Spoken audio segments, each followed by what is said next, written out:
They flew me down to LA and put me up in a hotel and stuff. And then they said, okay, well, we don't know where we're going to be shooting. And then they said, okay, we're going to be at this coffee shop. Meet us there. And so, I like got in an Uber, went to this coffee shop. And you've gotten some obviously very notable recognition, including you were on The Prophet with Marcus Lemonis. How did you get those opportunities, I guess is the question.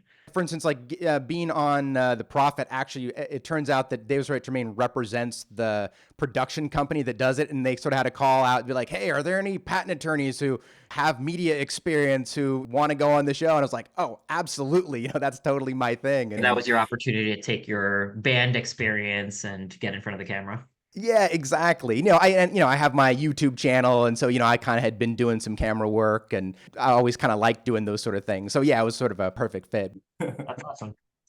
Going back to The Prophet with Marcus Lemonis, what was that experience like for you? Obviously, that's a national presence, and you have a good YouTube presence. It's a different thing to be on, primetime cable. What was that experience like? What was it like meeting him? And I saw the interview with him. How did you feel? Was it nerve-wracking? No, it was really fun, actually. I enjoy doing these kind of things. In a lot of ways, it was really it was kind of the same stuff that I do with my clients all the time. So they flew me down to LA and they actually, like put me up in a hotel and stuff. And then they said, okay, well, we don't know where we're going to be shooting. And then they said, okay, we're going to be at this coffee shop. Meet us there. And so, I like got in an Uber, went to this coffee shop.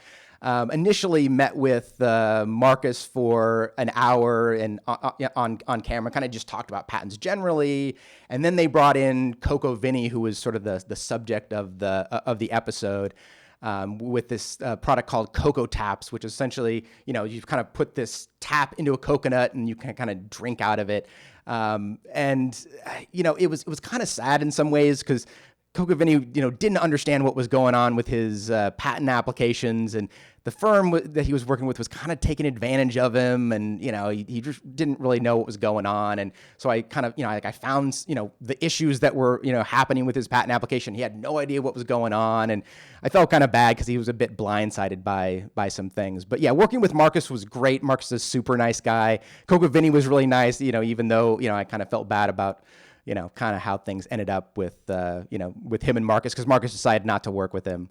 But yeah, it was a really good experience and really fun. Hopefully I get a chance to do more appearances like that. That's awesome. Thanks for watching. If you want to see more clips from this podcast, you can see the full playlist right here. And we've got the full podcast right here. And please like the video on your way out so we can have it seen by more people. Thanks.